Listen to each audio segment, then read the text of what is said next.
there is the city of Stoke-on-Trent. Stoke-on-Trent, mind you, not Stoke-upon-Trent. Of course, 50 years ago, you couldn't have seen the city from here. It was smothered in smoke. But then, 50 years ago, it wasn't a city at all. It was 6 separate towns. It sounds a little complicated, I know. It's complicated to many of us who live here. Come and take a closer look at our city.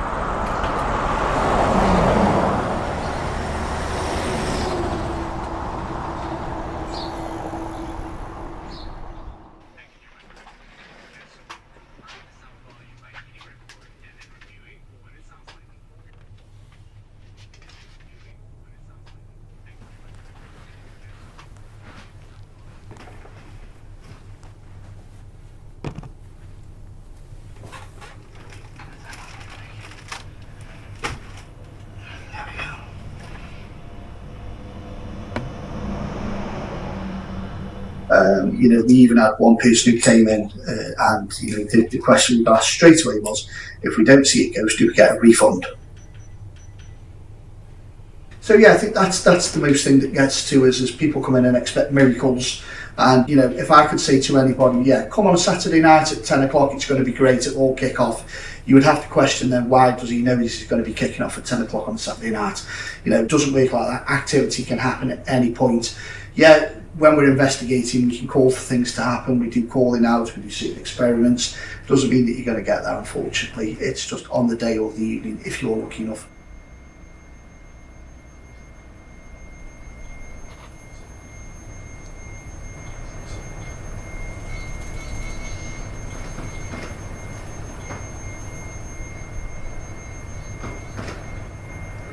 So is that on your equipment? No, that's it.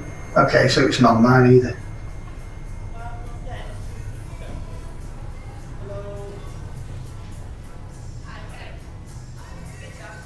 There's always something happening. My nephew and niece used to live with me, and it used to scare them stick. They wouldn't go up the stairs by themselves or anything because of what they thought was there.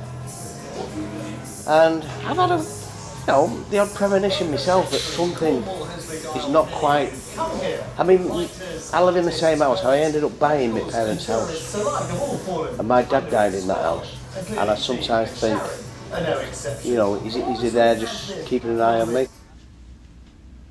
Everybody thinks it's all about scare factors. It's not. It's nothing like that at all. A genuine paranormal experience is an emotional ride. Nothing like all this people screaming and rolling around. Once I finished with my full researching, that's had 1,004 soldiers' bodies decided. So crazy amount of death. So it's a tool of divination that can be used correctly. You can have some fantastic responses. Subconsciously, somebody's always got to be pushing that planchette. Otherwise, we wouldn't need to touch the planchette, would we? Okay, so when you see these people now, in my belief, a lot of things can come through on the board. But why would a demonic entity or the devil want to come here to Stoke-on-Trent? So when we do have people come in and go, oh, I've got Zozo on the board, oh, fuck off. I've had a go at them years ago, many years, about 50 years ago. Well, someone said, who's fucking about? Because they all said I wasn't. Well, someone was, and you'd say, we didn't, I didn't do it, because it was there like that, and they had a go, and it just sort of went, right, we fucked it off after a bit.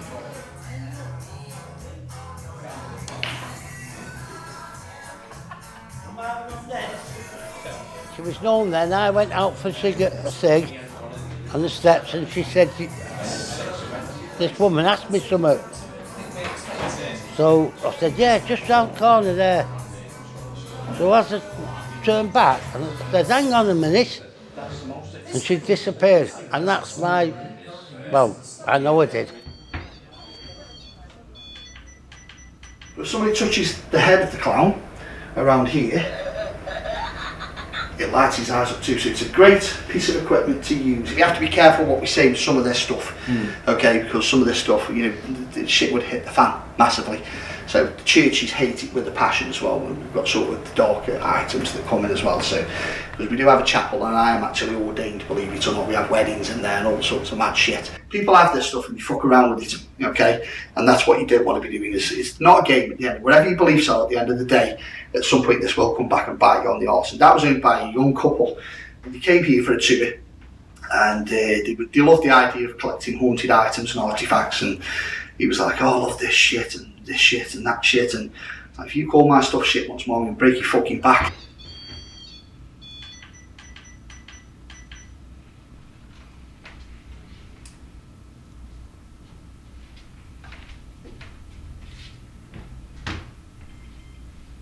The only thing we didn't have was a confessions booth.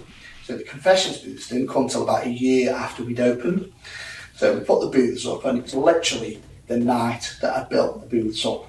And I was sitting in that booth, and my partner was in the one next to me, Jen, and we were calling out and doing some bits and pieces, and all of a sudden we had this very strange sound of footsteps coming through the chapel room, and then the curtain completely came in at me. Something had literally rushed through the curtain, and I've been doing this for a long time, and let me tell you, I was freaked out. I came out of that booth and I made a noise that I've never made in my life ever before or ever again since. Come on, somebody's here with us. If there's anybody here, if there's any spirits, anybody in person, if you want to come and take a seat in here, there's a nice empty seat for you there. If you sit on that seat there, then when they touch that equipment, it'll make a noise, it'll make a sound for us.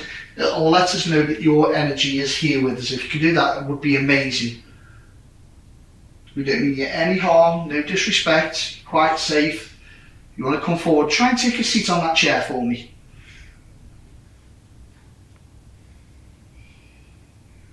Can you see the top of the curtain moving? I'm going to highlight it with my torch in a second.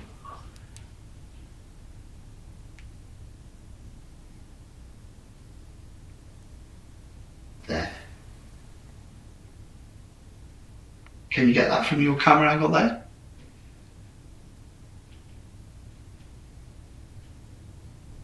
Can you push that curtain a little bit further forwards if you are around that area for me? All the way out or all the way in. If you can make some sort of movement, that would be incredible for us, please. And it stopped.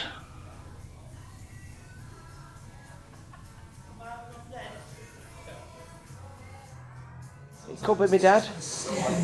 Is he watching over me? Because I was actually born. I wasn't born in that house, I was born 2 doors down, but my dad actually died in the house. You know, is it him just keeping an eye on us, and just this bit of a feeling you get now and again.